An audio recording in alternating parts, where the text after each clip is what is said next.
Phil, were you shocked at the gravitas and the power of the Toronto Maple Leafs last night against Tampa? Not at all. Not at all. When the other team gives no resistance, how could you be shocked? And the Lightning gave no resistance, none. And but they've been playing like that for a while. They have one good game and two bad ones. Well, that doesn't make up for winning, that's for sure. And when you have a 5-minute power play and you get one shot and then the other team gets 3 2-on-1s, how could you be shocked? And that's in the first period. Look, I was nothing. Talking to Bill Waters at the first half of the show, and I felt that when the Toronto Maple Leafs, that check that he got a match penalty, and Tampa went on a 5-minute power play, and Toronto, the power play was non-existent for Tampa. It looked like absolutely. The Toronto Maple Leafs that was the ball game. I think that the whole game fucking changed after that. Without There's no doubt, and I agree 100% with what Phil said. I mean, that was a complete momentum shifter. That was the opportunity for Tampa to take control. They didn't do anything with it, and it also gave the Leafs' best players a chance to even rest as well for the 5 minutes. Right? Marner kills penalties, but Matthews does not. So after that was over, the Maple Leafs were able to take over and. So again, Phil's right. There was no resistance. John Cooper talked about that. He was shocked. I mean, he was surprised his team didn't respond. But you know what? Now, listen, if you look back at the last 2 years of what Andrei Vasilevsky has done after a loss in the playoffs, he's never lost the next game. He's never lost back-to-back starts. He's got 5 shutouts. He's got an incredible goals against average. The Leafs have anyone who thinks this series is over based on one game has something coming to them, because you're going to get Tampa Bay's best effort in Game 2, wouldn't you think, Phil? Well, everything you said, Eric, I agree with you. And Vasilevsky looked a little ordinary to me yesterday for being one of the top 3 goalies in the world. Listen, he looked a little ordinary to me, and he looked. I think after that, them being completely outmuscled in that 5-minute power play, and then every power play that Tampa had, the Leafs had odd man breaks. They looked like they were standing still. So here's my synopsis. If the Toronto Maple Leafs give Tampa another beating tomorrow night at home here, I think it'll be very tough for Tampa to come back. Of course. Probably will be. But you never say never. That's why they play the games. And that's why it's the best of 7. Well, and we'll see what happens. Look, I remember last year us doing a show when Toronto was up 3-1 on Montreal. Yeah. We said, never again. Never. There's no way Montreal will come back. Well, I didn't think so either. Well, I said to you guys on that show that I believed that it was time to put Anderson in net, that Toronto was It doesn't matter, Frank. 3-1. The coach made a fucking decision. To put Anderson in there. Yeah, but it didn't matter. You guys, you agreed with me, Phil. You said you got to go with the guy you paid the most. Of course I agreed with you, because it's the easy thing to do, and you're right.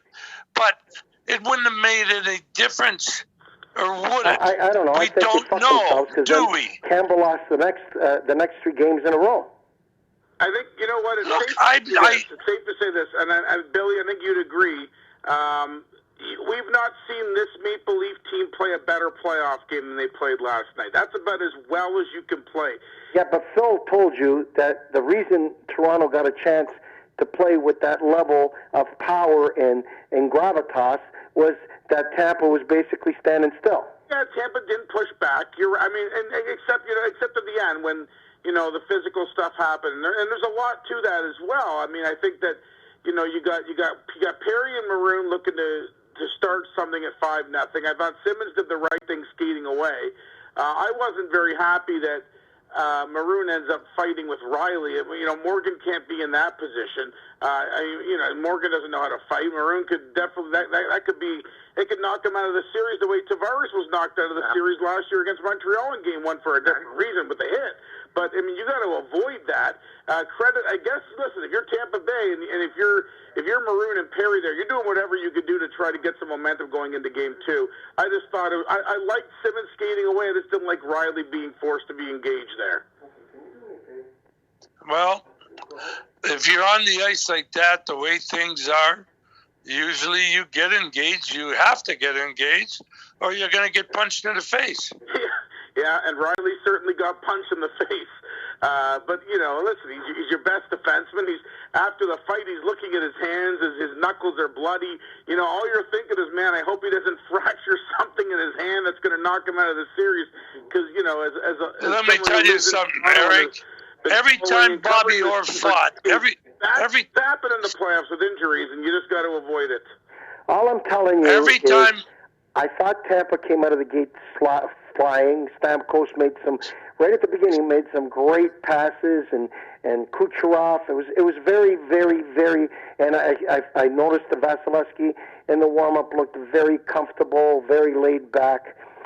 Soon as that hit happened, and Tampa got punished while they had the advantage by Toronto, it changed the dynamics of the fucking game as far as I'm concerned. Absolutely. And it changed the crowd. They had the best crowd they've had in the vault in a long time. Well, the crowd went nuts because even though there was a shitty fucking hit, it shouldn't have happened. That's why he got a match penalty and was thrown out of the game, right? Yeah. Oh, yeah. But it gave David another stone for his fucking slingshot against Goliath, because anybody who fucking thinks that Toronto right now, like Eric said, or anybody, or even Suja said before, you know, Toronto's playing the Stanley Cup champions, and they have probably one of the best coaches in the NHL, and probably one of the best teams in the world. NHL. Yep. Listen, I mentioned Vasilevsky earlier. The exact stats the last 2 years: 14-0 with a .966 save percentage and 5 shutouts following a loss. So you know you're getting that best effort tomorrow night. Tomorrow's going to be... Well, he will change the game, because even if Toronto has another game where they outmuscle or outplay the Lightning in the corners and at center ice, if Vasilevsky shuts it down, Toronto will be stymied and fucked up. But he didn't do that. They got 5 goals by him. Yeah, and I thought he actually played. I mean, obviously the Matthews second goal where he got, you know, he pulled the Mike Smith and was out of position and pretty much gave that away. You know, that was bad. Other than that, I didn't think he had much of a chance on the other goals. See, I disagree. He played ordinary. Exactly. Vasilevsky, to me, is a monster. He's one of the best goalies in the fucking world, right? Mm-hmm. And he's probably, in my view, in the history of me watching goalies, you know, Billy Ranford, Mike Richter, Eddie Balfour, Tony Esposito, Kurt McLean, those were my favorite goalies. In watching all of those guys, this guy's got to be one of the most fucking athletic goalies in the world. No, he's as good as it gets. So, and he's a monster. He's a fucking when he's butterflies, I can't see the fucking net. Yeah, no, he's it looks like he's still standing up, Phil. And yeah, so we could expect him to be much better tomorrow. What I'm saying is, if tomorrow night the Toronto Maple Leafs pull another fucking game out of their ass like they pulled tonight, yesterday night, I apologize. I think you know, Tampa will be a little bit psychologically bruised.